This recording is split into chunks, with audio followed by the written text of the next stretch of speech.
အိမ်အိုကြီးနဲ့မိမပြူတရေ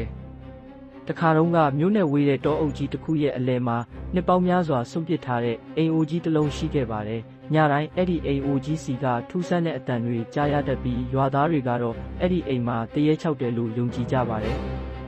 တညမှာတော့အောင်ဆိုတဲ့လူငယ်တစ်ယောက်ဟာတငယ်ချင်းတွေနဲ့အလောင်းစားလုပ်ပြီးအဲ့ဒီအိမ်အိုကြီးတဲကိုဝင်ရောက်ဖို့ဆုံးဖြတ်ခဲ့ပါတယ်ညနေတဲ့အချိန်မှာအောင်တယောက်ဖျောင်းတိုင်တိုင်နဲ့အတူအိမ်ထဲကိုဝင်ရောက်ခဲ့ပါတယ်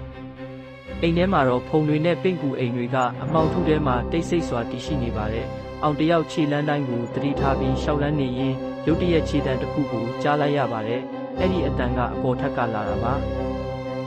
အောင်တယောက်ဖြည်းဖြည်းချင်းလေကားပေါ်ကိုတက်သွားခဲ့ပါတယ်အပေါ်ထက်ကိုရောက်တော့လေတိုက်လို့လွင့်နေတဲ့ပြတင်းပေါက်တစ်ခုကိုတွေ့လိုက်ရပါတယ်သူထူးဆန်းတယ်လို့တွေးနေတော့နောက်ကနေအေးဆက်ဆက်အထီးတွေးတစ်ခုကိုခံစားလိုက်ရပြီးမင်းဘာလို့ဒီကိုလာတာလဲဆိုတဲ့တူတူလေးပြောလိုက်တဲ့အတန်ကိုကြားလိုက်ရပါတယ်